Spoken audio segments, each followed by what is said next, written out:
Namaste and good evening, everyone. I, Ritika Gupta, Assistant Director at IMPRI, Impact and Policy Research Institute, Prabhav Evam Niti Anusandhan Sansthan, extend my heartiest welcome to you all to IMPRI #Policy Talk. We are here for a book discussion on the Rock Babas and the Other Stories by Mr. Ameya Prabhu. The the I would now like to welcome our moderator for today, Dr. Simi Mehta, who is CEO and Editorial Director at IMPRI, to progress with the program further. Ma'am, over to you. Sure. Thank you, Ritika, for leading us into the big book discussion today. Good evening to everyone. On behalf of IMPRI, I welcome you and wish you a very good evening. I sincerely hope and wish the best of health for each of you, your loved ones, and everyone around you. Today, we'll converse with Ameya Prabhu, who is out with his debut book, The Rock Babas and Other Stories, published by Westland Books, a subsidiary of Amazon. I would like to take this opportunity to introduce to you Mr. Ameya Prabhu. Ameya Prabhu is an entrepreneur and managing director of NAFA Capital Advisors Private Limited.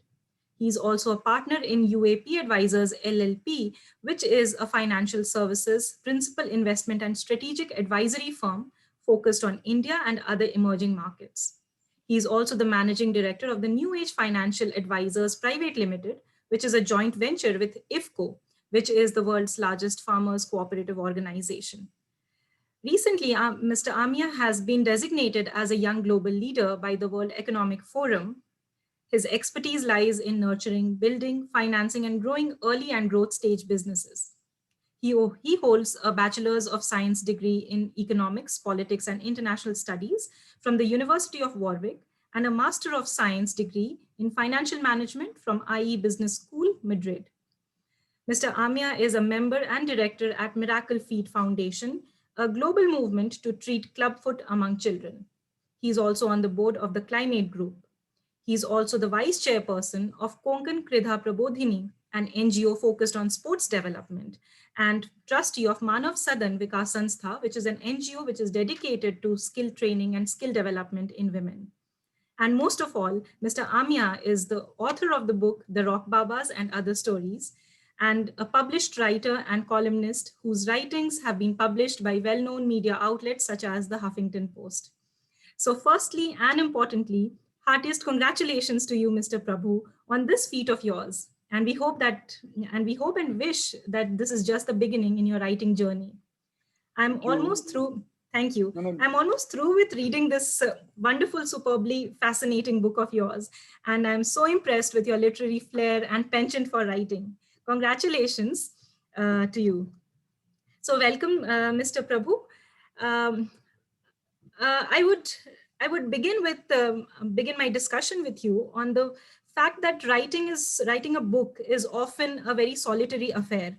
Given your enormous number of preoccupations, I would like to know, how were you able to balance your personal, professional, and writing life? And also, if you could briefly talk about your book, and then we'll get on a conversation on different aspects of it. Over to you.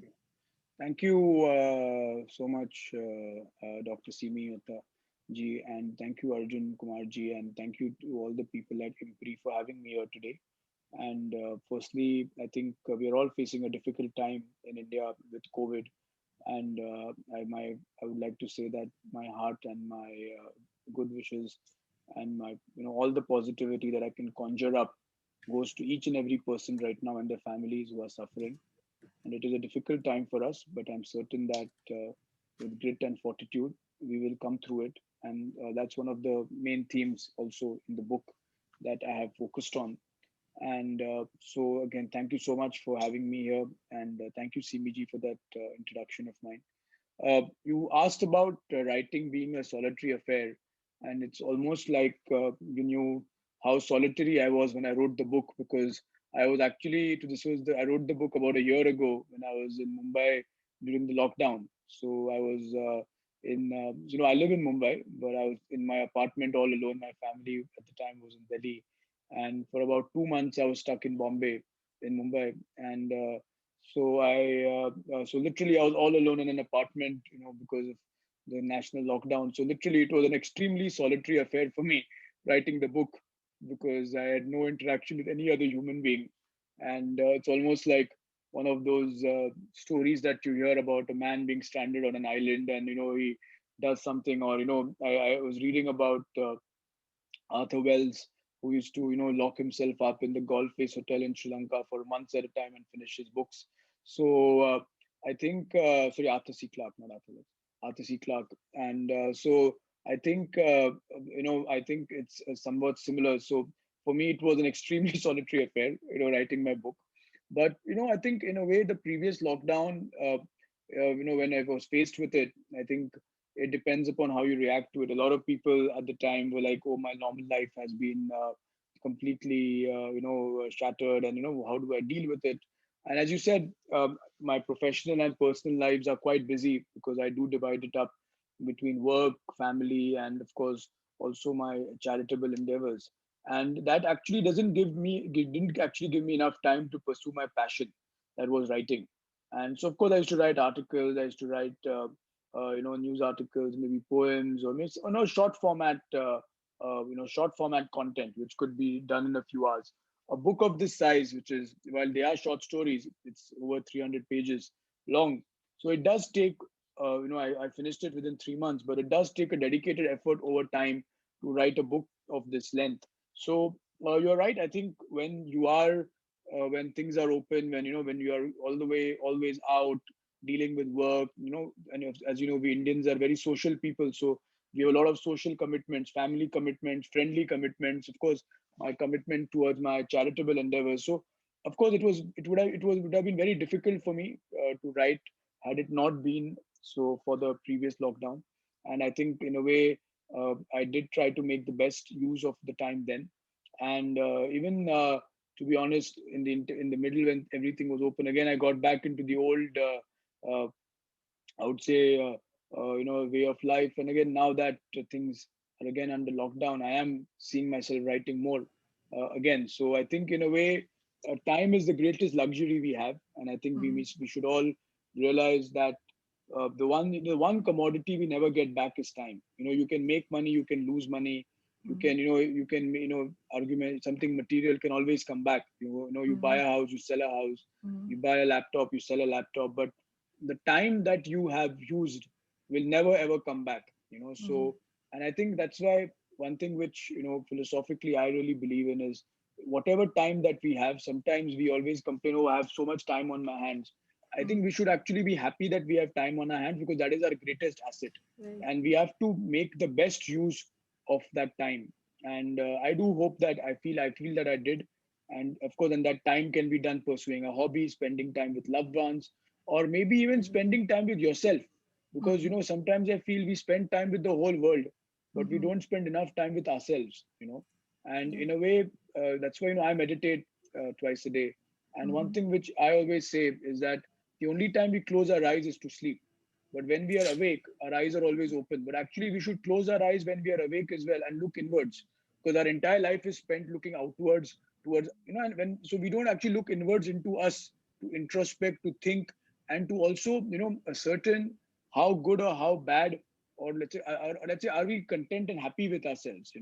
And some of these themes have also found, I would say, resonance in the book that I've written. The book, The Rock Babas and Other Stories, is a book of 9 short stories, and the main, of course, title story being The Rock Babas.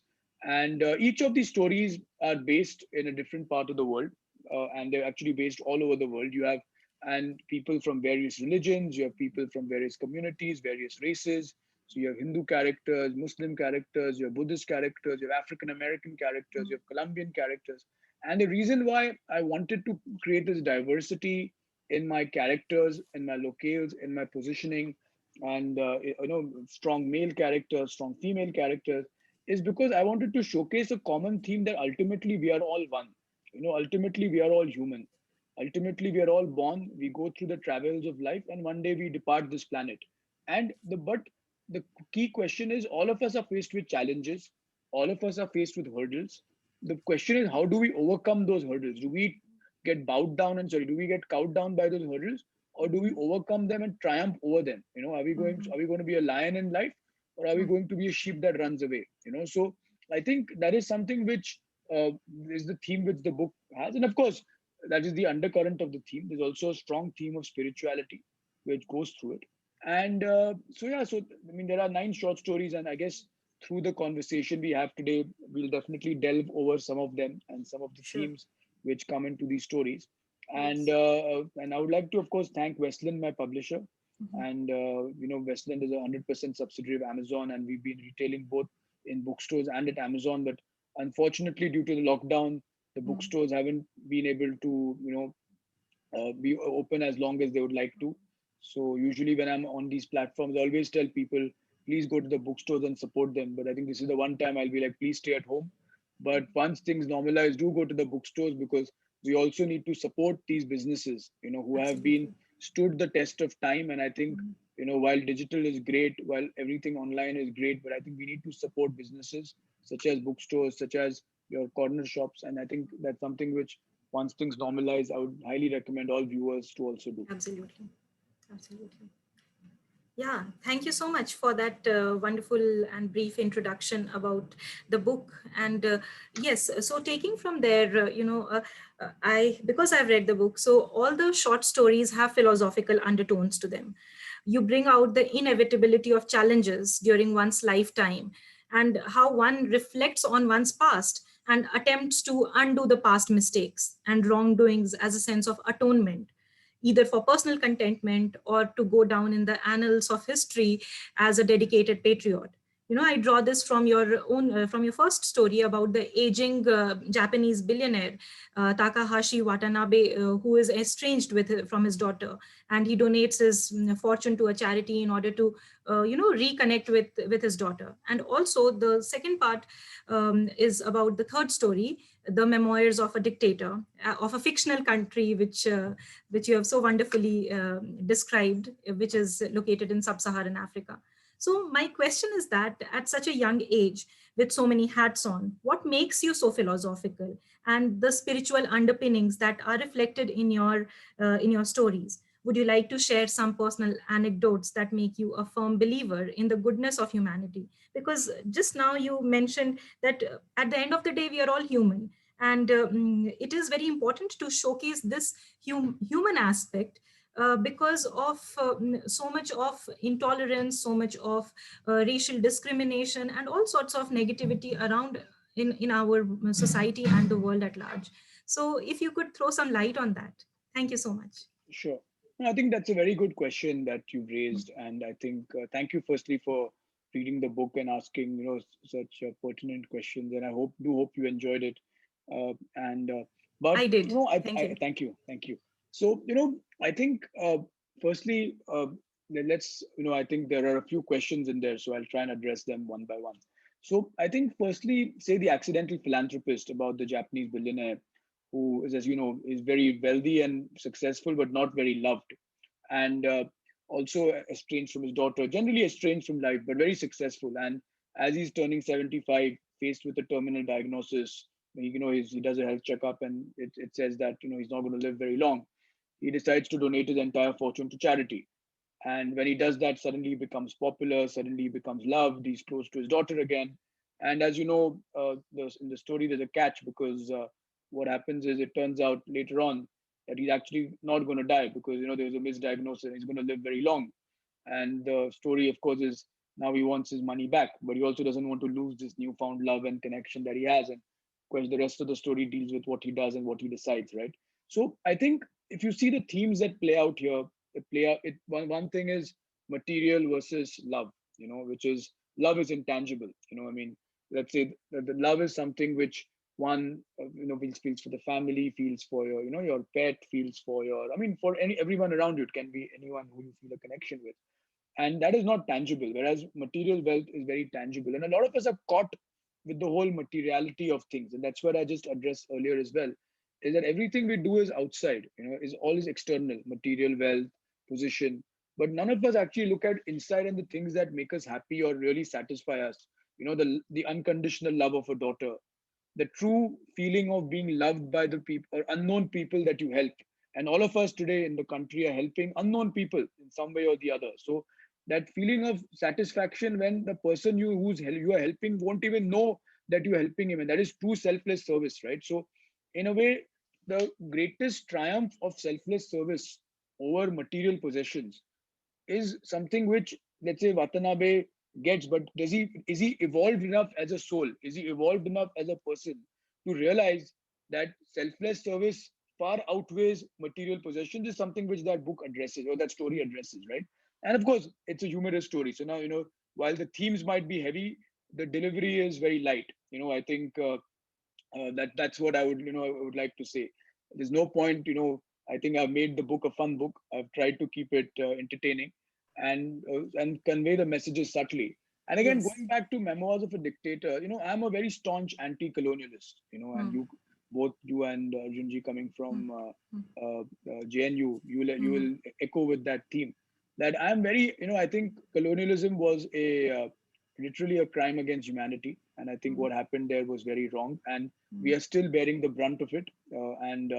And I feel personally, I visit Africa very often, and of course, I don't try not to use Africa as a general term because Africa has 54 countries, but I do Yes. like to travel throughout very often. And so for me, I feel very, and I have been to the villages and all over the into the interior parts of the countries such as Zimbabwe, Uganda, Tanzania, Rwanda, South Africa, Mozambique, etc., Zambia. And I feel very connected with the continent, but I still see how the whole interplay of the tribes and how post-colonialism has actually created chaos there, and that chaos still reigns today. And in a way, I wanted to showcase, because we do talk about this archetypal, African dictator, so I created a, like a fictional country and a fictional dictator. And but if you see, he also starts off very well intentioned. He starts off as a patriot. He starts off as a simple person born in a fishing village on the banks of the Zambezi River. And how through life, as he goes through the situations that he encounters, how he changes, in terms of, his ability. And but again, at the same time, he himself does not think he's doing wrong. He genuinely believes that what he is doing, maybe he's fooling himself, maybe he's living in a false world, maybe is actually good for the country, even though there is terror and destruction around him. So the Memoirs of a Dictator is actually an autobiography written by him, in terms of the way he perceives himself and the way, and I think that's the theme which we want to do, that sometimes while thinking we are doing good, we actually may not be doing good. So it's also important, again, to go back to what I said, is closer and introspect, that are my actions actually causing something positive for society or for my country or for my people, and which is something I deeply care about and love. So that is something which which was, and of course there's a very strong anti-colonial theme, and in some ways, this dictator is himself the victim, this because he's a product of the system which has been in the post-colonial world in this sub-Saharan African countries. So that's on that. And you asked me about spirituality, and so personally for me, growing up, I think I did, like any teenager, fare my share of challenges, and existentiality does come up as well, thinking that what is our role on earth, what is our time on earth, what do we need to do, and and of course there are a multitude of challenges. I think, as you said very beautifully, challenges are inevitable. What is important is our reaction to it. Do we get cowed down by them, or do we decide to fight and keep fighting? Because I think that's very important for us to go out with a very positive bent of mind and keep conquering the challenges that come towards us. So for me, spirituality helped me a lot with that, helped me give tremendous amounts of fortitude in dealing with it, and create, I personally expunge all negativity that comes into me as much as possible and create a positive demeanor. No matter how difficult the situation is, I look upon it positively. And that's the other message that the book brings out. I think in many ways, the book does bring out my thoughts. So it is a message of positivity and hope.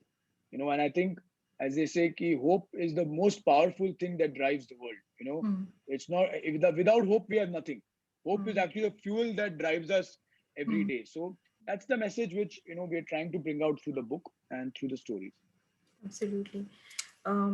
Definitely, the message of hope is really loud and clear in throughout all your stories here. And plus, I was very impressed by the way that this dictator has mentioned that his mother was the most influential person in his life.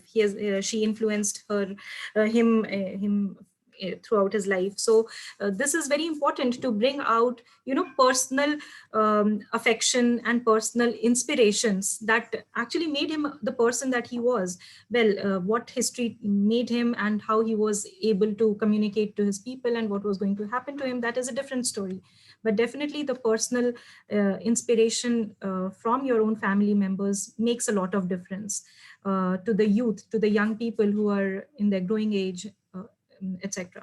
So that was really beautifully captured. Thank you so Thank much. you. Thank you. I'm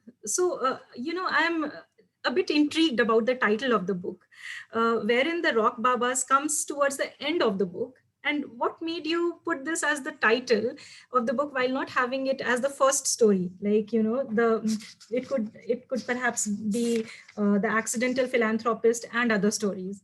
If you could respond to that. Sure, sure. So of course, so as I'm the writer, and the placement and the chronology of the stories was a editorial call.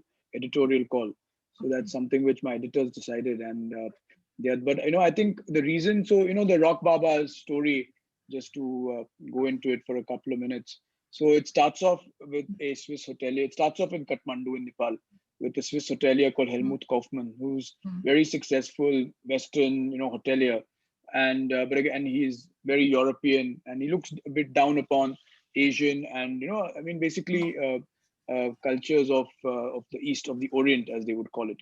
Another theme, which is very strong in all my stories, is I've really spoken up for the indigenous and the native people of the world, be it American Indians or Native Americans, or be it the various tribal in sub-Saharan Africa, or in the case of this story, the Limbu people of the Taplejung area of Nepal.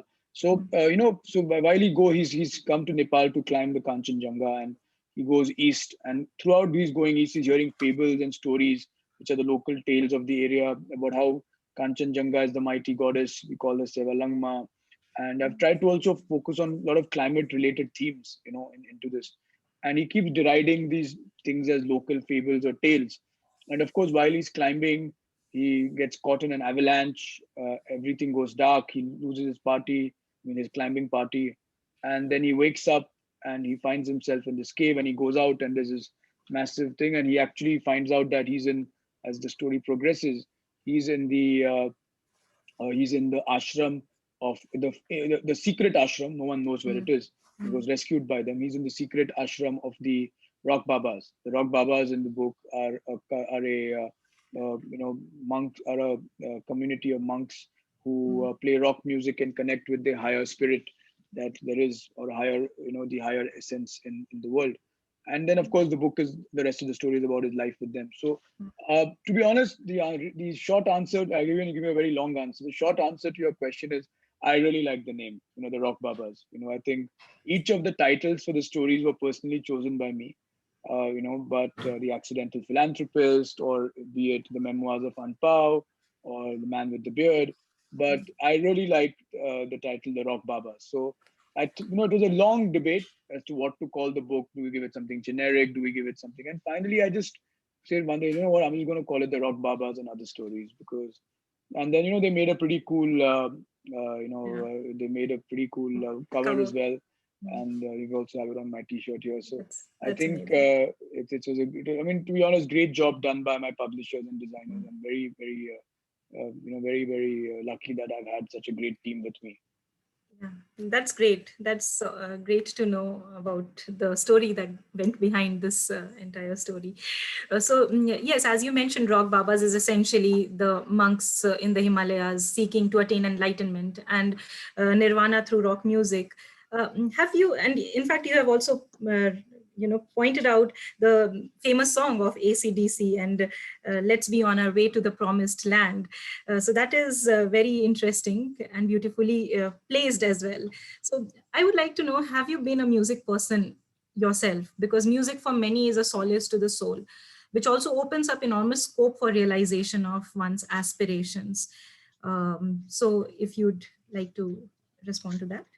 Sure. So I do like music, and but unfortunately I never learned to play an instrument. Though there was a summer where I had a brief flirtation with learning how to play the guitar. But other than that, I've never. I mean, I should have. It's one of my regrets, and maybe I will now because I'm still a whole life ahead of me.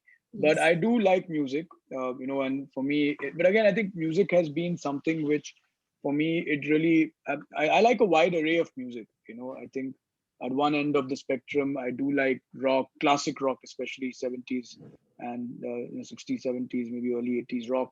I love jazz. I think jazz music is very soothing. I love listening to jazz. Again, the classic, John Coltrane, Miles Davis, sort of jazz, but even some of the modern acid jazz. I really like listening to old Hindi songs. I think I was raised on that by my mother. So like Yes. Kishore Kumar, Geeta Dutt, even to Mukesh and Mhm. Mohammed Mohammed Rafi, Rafi. and all of that. I really like listening to those. Mhm. And I mean, I would say I know those songs by heart more than some of the newer songs. Mhm. And but of course, and again, I also do like music in different languages. I think it's Mhm. also very interesting Oh. because it helps you understand the culture. Mhm. Because I Mhm. think music in a way speaks no language. In a way, it does. The words do, but the music Mhm. doesn't. So Mhm. it's a great way to connect with people. Mhm. And finally, I do find, I mean, as I grow older, my mother has been introducing me to lots of the, again, Hindustani classical, taking me to listen to Sir Amjad Ali Khan and some of our, great musicians. And I'm enjoying, so I know for me, it's a great way.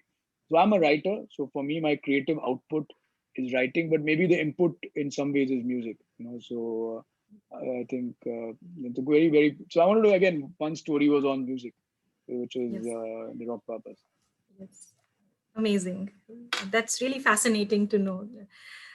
Yes. So, could you take some moment and do a reading on the part of the book that you like the most, and help us know about it? I mean, why have you chosen that particular section which you're talking about? Sure, Yes. sure. Yes. So I'll do a short reading from one of my stories. It's Mm, called "The Manifestations of Anpao," mm, and again, just first put a short background of the story. And I know mm, IMPRI also deals very closely with the US, and of course, you are yourself a mm, US studies, a doctorate in US studies. So I also feel that when I look at India, next year will be our 75th year of being independent from British rule, and when I look at India, I always look at it as a young United States, because we are a federal country, it's very similar to the US. We are staunch believers in democracy. We have strong democratic roots in our country. Of course, they have a presidential system, while we have a parliamentary system. But I think we face a lot of similar mm, challenges. So I do follow US politics. I do look at America as, I mean, the United States of America as, so I study a lot. And of course, some of their issues, such as racial inequality with the African American, mm, which of course I've covered in Agent Holder. mm. Also, Yes. one thing which I feel doesn't get spoken about as much is the fact that the situation of the Native Americans in the US, Mm. or the ones who actually are from that land, Yes. unlike what the previous president said about immigrants, everyone except the Native Americans are immigrants in the United States. Mm, So the idea of the story was, of course, cover other themes, but the strong undercurrent was also on Native Americans. So the story, of course, as you know, is about an actor called William Jackson, Bill Jackson, who's a character actor like Daniel Day Lewis in the US, or Amir Khan closer to India, in Closer Home, who goes so deep into his character that he can't get out of the character. And so I mean, eventually, so he goes so deep into his character that he becomes the character during the filming of the movie. And as you go deeper, you realize that he has, he's had a Native American shaman who's been guiding him, and who tried to help him overcome his inner demons, because the idea of the story was that everyone inside us has the power to do good or the power to do bad. All of us have positive and negative inside us. Like in a way, the Memoirs of a Dictator, he tried to start doing positive, but eventually he decided maybe why not even look the other way. So I think none of us are black or white. All of us are gray, and all of us have the ability to do both. And because of his inner demons, he had visited a shaman who then gives him an ability to detach from his negative character. But he ends up instead using that for his acting and go deep into a character. And finally, during the course, and he's a phenomenal actor, but as you know, during the course of his acting, he comes across a very dark, twisted character, which is called the Chemist in the book, about someone who's trying to create a global nihilistic event. And in a way, when he starts playing that character, he goes so deep into it and he relates with it so much, because his own inner demons start coming out, that he can no longer get out of his character, and he starts becoming that character. So he starts losing his personality and becoming that person. So in a way, this story is also my ode to one of my favorite short stories or favorite books as a child, which was Robert Louis Stevenson's The Strange Case of Dr. Jekyll and Mr. Hyde. And it's also my little interpretation of what could have happened to the late Heath Ledger when he was shooting The Dark Knight, again playing a very dark character with the Joker. So we'll do a short reading from the story. This is towards the end of the story, and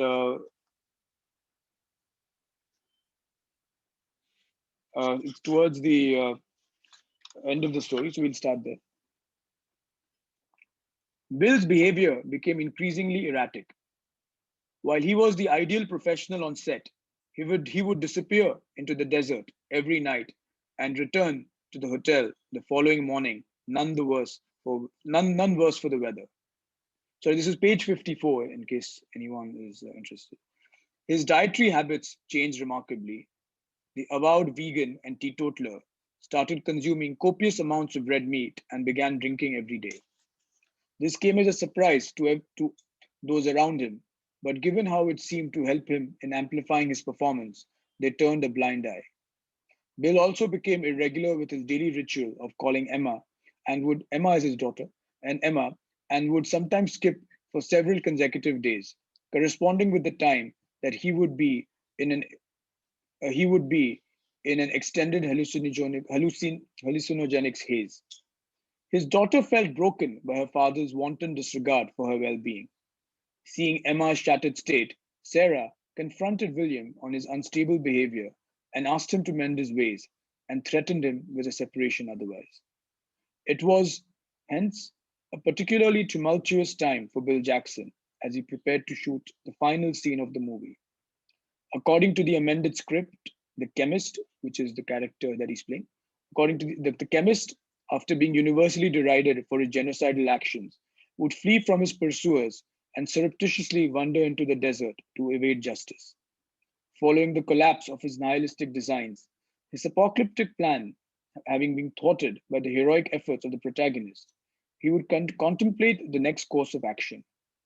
The Chemist would be torn between the idea of committing suicide or soldiering on in a new avatar to realize his warped vision of a utopian society. He would then ingest the juice extracted from the peyote cactus, and after a brief interlude, be rendered unconscious and presumed dead. The movie would then flash into the near future and showcase daily normal life in a busy Western city. Life would have seemingly returned to normal when suddenly, despite having been previously vaccinated, people would suddenly start showing symptoms similar to those of the Chemist virus. Bill delivered yet another stellar performance as he wrapped up his shoot schedule, emoting deeply and showcasing the pain of a flawed genius. He was a broken man, and yet one who still demonstrated flashes of the unyielding spirit and harbored hopes of resurrection. The entire cast and crew of the movie gave him a standing ovation and was certain that they had had the privilege of witnessing one of the great performances in the history of cinema. Bill retired to his room and began preparing to revert to his own persona, after which he would fly back to New York and be reunited with his family. So it's this, and just if you Thank have to you. ask me, Yes. this is actually my favorite story, The Mhm. Manifestations of Unpower. Mhm. It's one which I feel I really like, and it deals with stuff which all of us go through. Mhm. The challenges between good and evil, and the battle takes place within us. The battle is whatever battles are external are actually manifestations of the battles that are going on within our mind. You know, Mhm. so that's what we believe in. So in a way, it also speaks about the power of mind and for it to overcome good versus evil. Right. Absolutely, I totally agree to it, and that was a beautiful passage that you chose. And some, moments I was getting goosebumps when he was trying, and internally he was trying to fight it out. So very beautiful. Thank you so much. Thank you so So much. I was also, well, this I was thinking of putting it at towards the end, but I'm getting a feeling that um, the mm, entire underpinnings of this book is so amazing that we could, the school administrators or perhaps the publishers at the school level, at class 10 or 12 level, they could have excerpts from your book for the students, because this actually gives a lot of inspiration to be good, to do good, and face their inner self in a way that they could become better human beings, or even at the undergrad level. So this could definitely be a very good addition to it. So thank you Thank so you. much. That's very kind of you. And one of the reasons I wanted to write Mhm. is, I think one thing we all have to face with is our mortality. But the power of creativity, is in a piece of art that was made 2,000 years ago, or a cave painting or a sculpture made thousands of years ago. If you look at the pyramids, they are 5,000 years old. They way outlast what is being done by any human, or so in a way, if my writings can, inspire others or can even help one person decide that I won't be depressed, I'll be happy. I won't be negative, I'll be positive, and I will face life bravely, and and gives them this. So even if it make changes one person, I think more than any publishing numbers or sales numbers, I think that would be the real success of my book, Right, according to me. right. Absolutely. I totally agree to it. Thank you so much. Yes. Yeah. So, again, taking cue from your last points that you've just made, a central feature that runs through all the short stories is about the human character, the fragilities, and the resilience. And this is true for people across the length and breadth of the world. In fact, it is evident from the geographical coverage of your short stories. Colombia, Africa, Nepal, it's wide spanning. So this trait, I believe, has a lot of bearing upon the prevailing health crisis. So I want to ask you your push factors, your inspiration to pen down this book on this theme. Was it there at the back of your mind for quite some time, and COVID lockdown just gave you the opportune moment? And how long did it take to frame the characters, the plot, etc., before you could actually begin writing? Sure. So I always, and let me just take a step back and, when I was thinking of writing, I thought that instead of writing a long form novel, let's Mm, say a long 300, 400 page novel, I thought, why not break it down into stories? And the reason for that is, if you see today, people are preferring to watch episodes of on a OTT platform of a show, mm, 40 minutes, 45 minutes, rather than a 2 hour or 3 hour movie. So similarly, because anyway, reading has gone down. People are mm, preferring to watch things. So mm, when you want a reader to be engaged, the idea was, can I convey a story in 25 to 30 or maximum 35 pages? And then the next story, the person does not have to remember bookmark dala, ni dala, or what have I done. So mm, he can mm, then, or he or she can then go to the next story. So in a way, I chose the short story format, which, mm, by the way, is not a format that is very popular, mm, or even liked by publishers. So it was a bit of a risk for me to do that. But I mm, decided to take the risk is because I believe that the world will move towards people reading shorter stories, which pack the same message of a mm, longer story. That was mm, the reason. So yes, I wanted to write short stories. mm, We Some of these thoughts, I would mm, say, the Rock Babas, for mm, example, or mm, say uh, Memoirs of a Dictator. I mean, when I'm traveling or when these thoughts just come to me and I jot it down on my phone, on my notes, and be like, okay, fine, it's just, but when I finally sat down to write, which was in a way forced upon me by the lockdown. So when I was stuck in Bombay with the lockdown, I was thinking, okay, now I'm in Mumbai, what do I do? And so I said, why not write the book? So that's how, it started. And so, I'm very lucky that when so of course I do a brief outline, but I'm very lucky that I sometimes, I do feel that it's literally, I mean, I would sometimes feel it go, it's that the energy around me is writing through me, because, when you talk to sometimes a sports person, they're like, or a batter, when I was batting, I didn't realize what I was doing. Similarly, when I'm writing, sometimes I do feel that the words flow through me. So Yes. while I make a plot outline, sometimes that does change as I write. And I was writing a story on an average of 7 to 12, 13 days a story, and some was Wow. shorter, some was longer, Wow. some were quite fast. So, and sometimes, of course, you do have creative blocks, and some stories needed a lot of research, let's say Agent Holder, if you Yes. see. So I've never fired a gun in my life. So I don't even know what a bullet looks like. But when I had to do I had to do a lot of research for if you see, because it's about a murder and a murder investigation that he does. So I had to do a lot of research on different guns, how ballistics work, different bullets, what the point 33 means, in terms of. So I spent a lot of time on actually doing research on forensics for that story, and in terms of so some of the stories required more research, such as Agent Holder actually required a lot of research, especially on the forensics. And I do think that if you see the way he finally cracks the case, I do think that let's say it might be a page, but trust me, like hours and hours and hours of research went into writing that one page, probably more than say 20 pages of another story, So Absolutely. I think it's probably the story I had to work the hardest on, the Agent Holder, in terms of research. And of course, each and every locale, if you see, like be it the state of Georgia in the US, or be it province of Magdalena or Cartagena in Colombia, or be it and I mean, which have been thoroughly researched, or even the whole thing on the Kanchenjunga base camp and the climb up to Kanchenjunga. They have been very heavily researched as well, and which is, by the way, a lot tougher than creating something, right? So for me, it was a lot easier creating the fictional nation of Swaganda in Africa, where Yes. the dictator comes Dictator. from.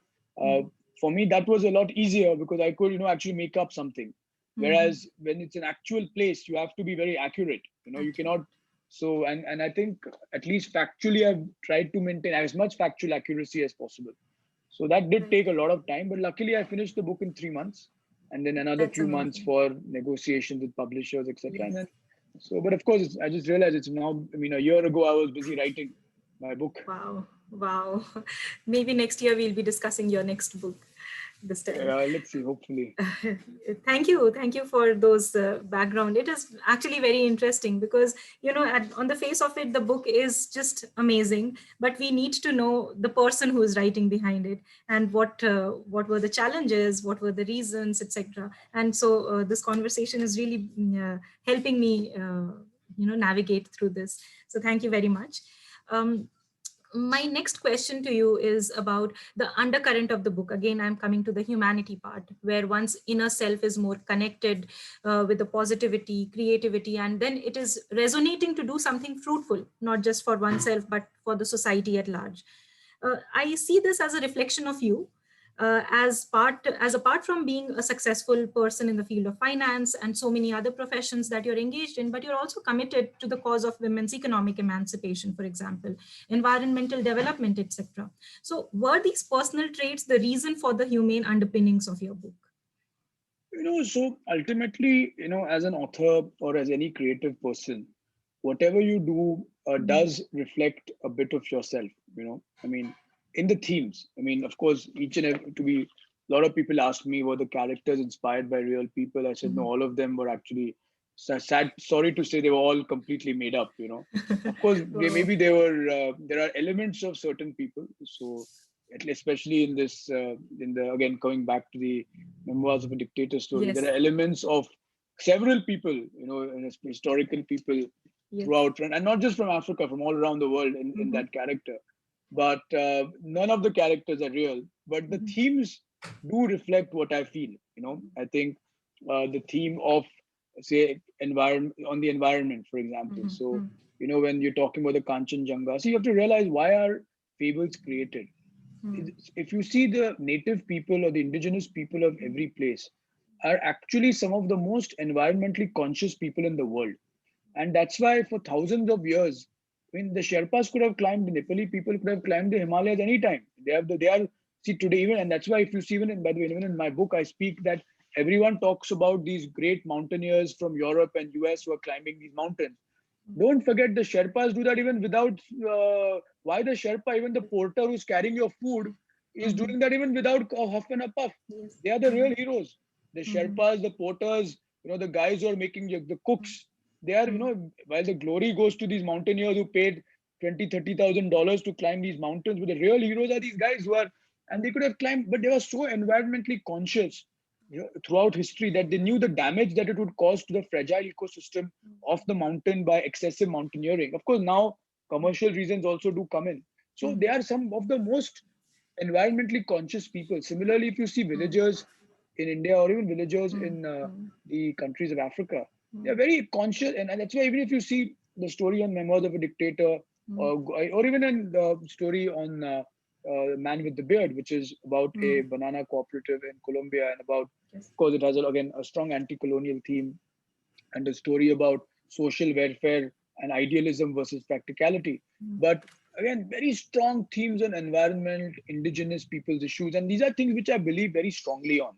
I'm, as I shared with you, if you see, the anti-colonial theme is strong. I do believe that we should, I do believe that exploitation of any people is wrong, and I think so stuff, colonialism and its out, and its other outputs such as indentured labor, or slavery, which came out of it. So again, there's a strong theme about that. There's a strong theme on environmental protection. If you see, that's a very strong theme on that, and climate, and of course, which relates to climate change. There's a very strong theme on native and indigenous people, and let's say, and again on that, there's a strong theme on racial justice, which comes in, say, Agent Holder. There's also very strong female characters, as the character of Maria in The Shepherd, or the character of Dolly in The Broken Nightingale, or the character of, as you very nicely said, Sumulu's mother in the Memoirs of Dictator, or the daughter of Watanabe's daughter in Sakura. So there are very strong female characters, and I guess that is also a byproduct of the fact that I mean, I've been raised by very strong women. My mother, my grandmothers. So, and I always joke that when I went to boarding school, there was something about women's empowerment. So I was very confused when I went to that event, because I didn't realize till that day that I was because I always felt that women were empowered. In our house, it was the males who were not empowered. So I always came from a family of very strong women. And so when I realized, of course, I always joke about that for me it became, because even my grandmother was a very progressive, both my grandmothers very progressive, very focused on education, very I mean, one of my grandmothers is from Goa, so she even fought for the independence in 61, liberation in 61. She was both of them were involved. And of course, there was a schism in the family, because my grandmother wanted Goa to be its own state, and my grandfather wanted Goa to be a part of Maharashtra. As you know, there was a plebiscite in Goa, and which it chose to be its own state. So But your grandmother won. yeah, no, I mean, I guess, yeah. But so no, coming back to this, so I think these themes do reflect strongly, and also another theme of, say, equality of all, and so I think that both racial, religious, and even gender equality is a very strong theme, which which, so I mean, you're right, these are a reflection of what I believe in. And someone asked me, is your book too idealistic? And I said, maybe yes, maybe it is very idealistic, maybe it is very, but someone has to be the flag bearer of idealism in today's world. I try to be, I am practical in work. In business, you have to be practical. But if in your personal life and let's say in your philosophical life, if you start becoming practical, then who will be the flag bearer of idealism? If everyone is practical, who will inspire us to a higher ideal? I'm not saying I am inspirational or I can, but at least if I can put the thought out there, maybe I can inspire other leaders who can, be the flag bearers of idealism. And I mean, and let's be honest, idealism is why we move forward. If idealism didn't exist, there would still be slavery in the world. If idealism didn't exist, we would still be, women would still not be allowed to vote. If idealism didn't exist, we would still be living in an era wherein there would be no rights for people of for gays or lesbians, for LGBT, the LGBTQ community, right? That because idealism pushed the anvil forward is the reason why all of these reforms have happened. And someone has to be the idealist, if you ask me. Absolutely. Absolutely. And in fact, it's not just idealism is something which is abstract. In fact, as you mentioned, that it translates into something very concrete. In fact, not just entrepreneurship in businesses, etc. A lot of efforts are now being focused towards social entrepreneurship, which is having a sense of entrepreneurship, which is really having its implications on the society, environment, etc. So I think we are moving towards that direction, and your book is just one of the best steps that is, hinting towards, indicating towards that step. So thank you very much for that. Thank you so much. Thank you, sir. So I would like to.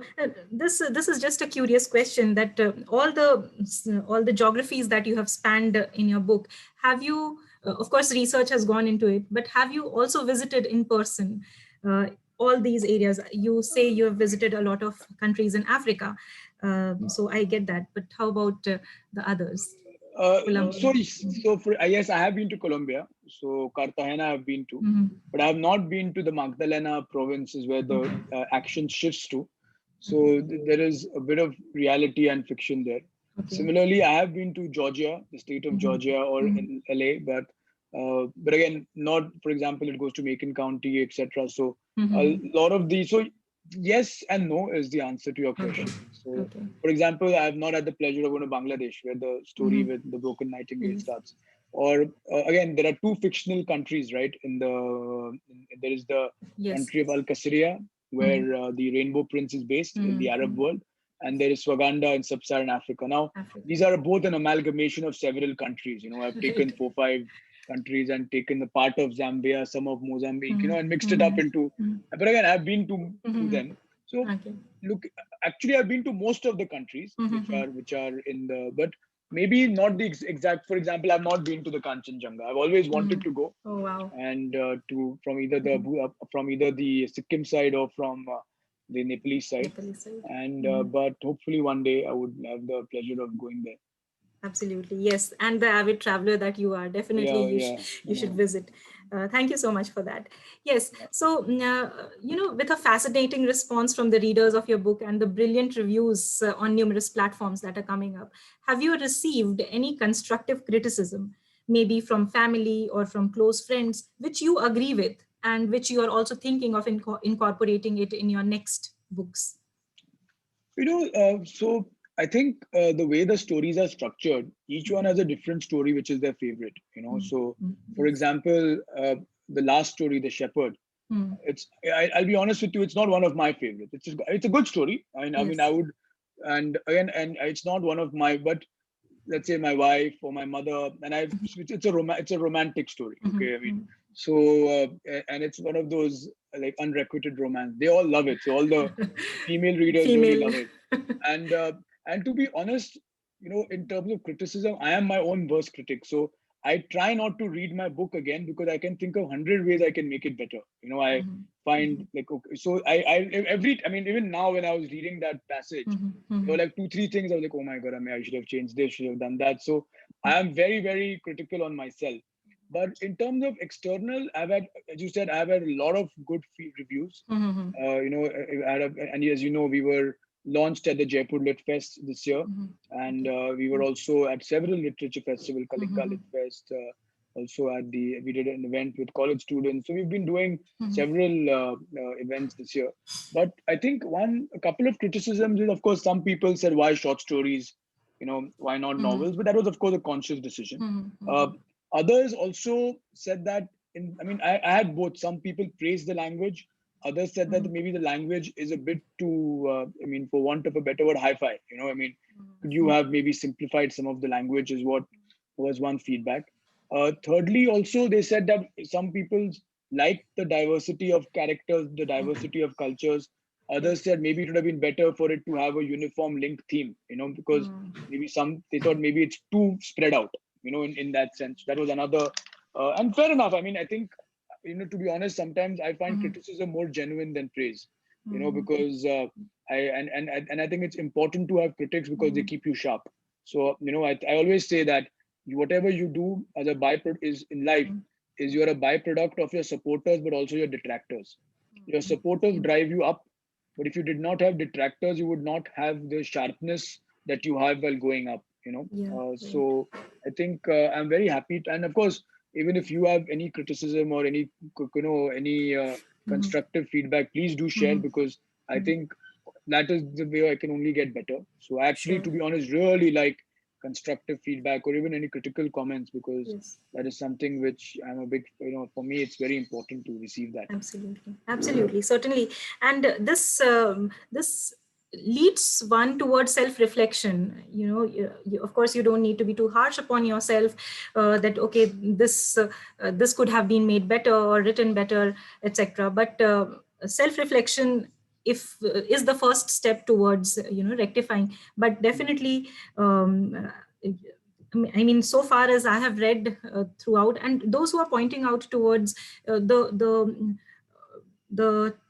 challenges as to the thematic challenges, that they're pointing out that there should be a theme which should be common across all the stories. But I find, if I have to respond to it, I believe that there is a common theme of humanity, of retrospection, of wanting to do good, etc. So I feel that it needs to be wonderfully read deeply, and then we should really come to our expressions of our analysis. So that's what Sure. I have to say. And so Thank you. finally, I'll just wrap up. It's been an hour, fascinating talking to you and knowing about your experiences, that made this book what it is at the end of the day. So what is the message that you would give to your readers, and how can this provide the opportunity to reflect, retrospect, and be good to one another at a personal level, at social level, and even at political level? I think, firstly, one message that I would like to give to all my readers is that these are tough times. They are tough times for some on the health front. There are tough times for others on the economic front.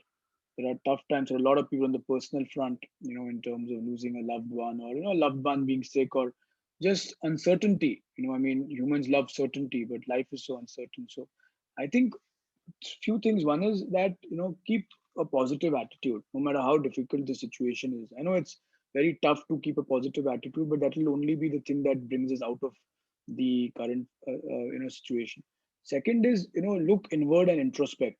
We spend, as I keep saying, we spend our entire life looking outwards. It's important to look inwards and also introspect. Thirdly, also focus on internal goals as opposed to only external goals. So instead of always chasing for that new job or that big job or that big money, maybe also focus on, I want to be so strong mentally that I can overcome any situation that the universe throws at me. Or I want to be so positive that no matter what the situation is, I will always overcome it with positivity. So I think that's one. Second is, don't lose hope. I think while the situation today is difficult, tomorrow will definitely be better. One thing which life has taught us is there is always day after night. There is always after a flood. There is always, after a storm, there's always sunshine. So while things will definitely get better. And most importantly, I think another theme which is some of the themes in terms of, let's say, if we can percolate them into our lives in terms of conservation of the environment, in terms of for every just if we can make incremental changes, small incremental changes every day, on the environment, in terms of using less water, using less electricity, recycling, reducing consumption. If we can make small incremental changes, each of us, we ourselves are 1.3 billion, 1.35 billion, in India. If 1.35 billion people make a change, imagine what that impact that will have. Of course, if Americans make a change, the impact will be even higher because they consume so much. So I think if we can do that, we can really work towards, because we have one planet.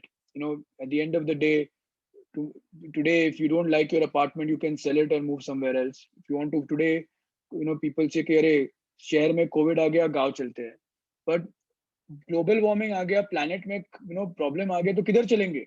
Where will we go if there's a problem on our planet? So it's very important. We cannot go to the moon. We cannot go to, and today we have a huge oxygen crisis in Delhi, but the oxygen crisis on Mars is even worse, or on the moon there is no oxygen in these places.